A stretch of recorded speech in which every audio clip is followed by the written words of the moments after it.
پہلے میں نون لیگ میں ہوتا تھا، اب میں پی ٹی آئی میں ہوں. عملی طور پہ یہ گیدرنگ ہو رہی ہے، بتائیں گے گیدرنگ کے بعد. یہی تو الزام ہم پہ لگتا رہا. پہلے آپ لوگ ہی کہتے تھے کہ ہم پٹواری ہیں، اب ہمیں کہا جاتا ہے کہ ہم یوتھے ہو گئے، معذرت کے ساتھ. لیکن جو اچھی چیز ہے کہ کم از کم یوتھفل تو ہے نا، کم از کم کچھ چاہ رہے ہیں، کچھ تبدیلی چاہ رہے ہیں، یہ ایک اچھی چیز ہے. تو اس کا آپ جو بھی کافیہ بنا لیں. اور مجھے اس بات کی بھی خوشی ہے کہ آج پی ٹی آئی کے اتنے سینئر لیڈرشپ ہمارے ساتھ موجود ہے. ان میں سے بہت کم ایسے دوست ہوں گے جو ہم جیسے صحافیوں کو پروگرام کے لیے ٹائم دیتے ہیں اور انٹرویو کے لیے وقت دیتے ہیں. اور میں آج سوچ رہا تھا کہ میں آج یہاں تقریر کرنے کی بجائے آپ سارے معزز مہمانوں سے کوئی ایک دو سوال ہی کر لوں تو میرا ولاگ بھی ہو جائے گا، آپ کا فنکشن بھی. مگر میرے خیال میں بطور صحافی مجھے سمجھ نہیں آ رہا کہ میں اب عمران خان کو رہا کرو کا نعرہ تو میں لگا نہیں سکتا، اور نہ ہی میں یہ نعرہ لگا سکتا ہوں کہ شہباز شریف کو رہا کرو، کیونکہ میں تو ایک جرنلسٹ ہوں. ہم نعرے تو نہیں لگاتے نا. ہاں اگر کوئی ہمارا صحافی قید ہو جائے، اس کے خلاف مقدمہ بن جائے، آزادی صحافت کے لیے ہم ضرور نعرہ لگاتے ہیں. اور آزادی صحافت کے لیے بھی جو نعرہ لگاتے ہیں وہ اسدور نے بڑی اچھی بات کی کہ جو پیکا کا قانون ہے وہ صرف صحافیوں کی زبان بندی نہیں کرتا. بنیادی طور پہ اگر شہریوں کی زبان بندی ہو رہی ہے تو میڈیا نے تو وہی دکھانا ہوتا ہے نا جو شہری بول رہے ہوتے ہیں. تو اگر شہریوں کو ہی نہیں بولنے دیا جائے گا، سیاستدانوں کی زبان بندی ہوگی، تو پھر صحافی آزادی لے کے کیا کرے گا؟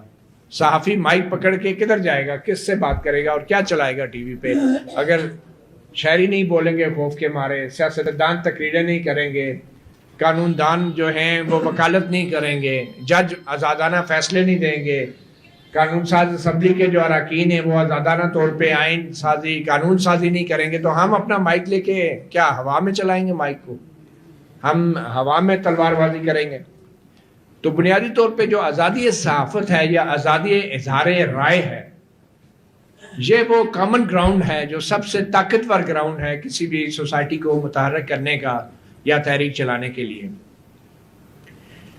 اور اس وقت ایگزیکٹلی وہی سچویشن ہے جو جنرل مشرف کے دور میں تھی.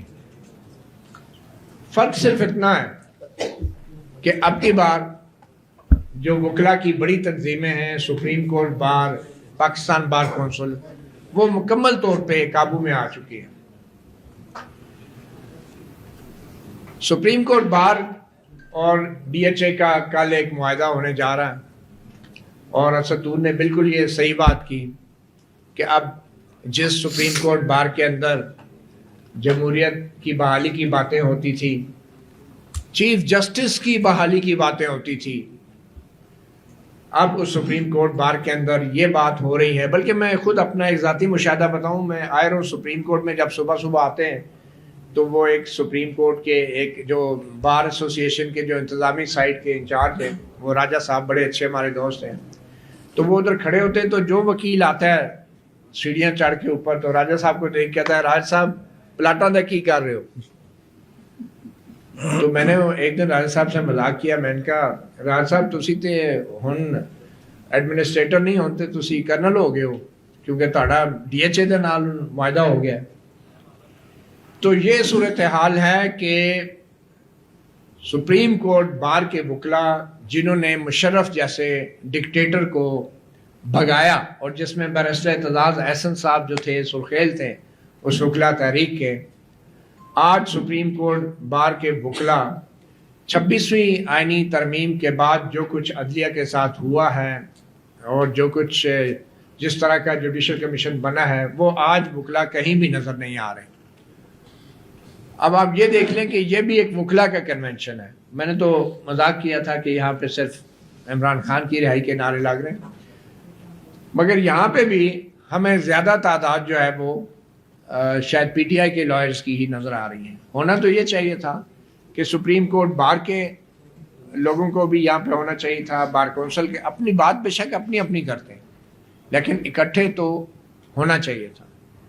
اور سب سے بڑی بات یہ ہے کہ اتنے سینئر وکلا ہیں، بیرسٹر اعتزاز احسن، سردار لطیف خان کھوسا صاحب، سلمان اکرم راجہ صاحب اور بیرسٹر گور ہیں، ان سے بڑا ساتھی کون ہوگا آسمہ جہانگیر کا؟ مگر آج یہ لوگ آسمہ جہانگیر آڈیٹوریم میں اپنی یہ کانفرنس نہیں کر سکتے، اور یہاں ہوٹل میں بیٹھ کے ان کو وہ باتیں کرنی پڑ رہی ہیں جو باتیں آسمہ جہانگیر ساری زندگی کرتی رہی، اور آج ان کے نام کے بنے ہال میں بیٹھ کے یہ وکلا وہ باتیں نہیں دہرا سکتے۔ اس کے لیے میں سمجھتا ہوں کہ اگر آپ آسمہ جہانگیر آڈیٹوریم میں اپنی سپیس نہیں لے پائے تو پھر امرانہ قوتوں سے آپ اپنی سپیس کیسے لیں گے؟ لیں گے۔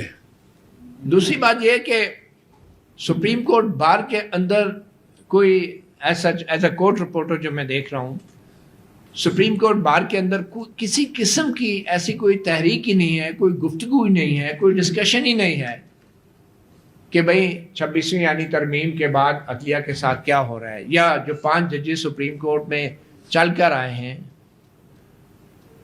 ان کے ساتھ جو زیادتی ہو رہی ہے، کیا اس قسم کی کوئی بات ہی نہیں ہے۔ اور حالات اتنے خراب ہیں کہ جنرل مشرف کا اٹارنی جنرل 7 سال جو اٹارنی جنرل رہا، آج اس کا سینہ بھی پھٹ گیا۔ اور ڈاؤن اخبار میں آپ دیکھ سکتے ہیں کہ آج سابق اٹارنی جنرل جناب ایڈوکیٹ مخدوم علی خان نے ایک اپنا کامنٹ لکھا ہے ڈان میں، اور انہوں نے بھی کہا ہے کہ جو کچھ یہ 5 ججز ہمیں فالو کریں سوشل میڈیا پر اور وزٹ کریں ہماری ویب سائٹ گاؤں نیوز، ہر لمحہ ہر خبر آپ کے ساتھ۔ دیکھتے رہیے گاؤں نیوز، نیوز دیٹ میٹرز۔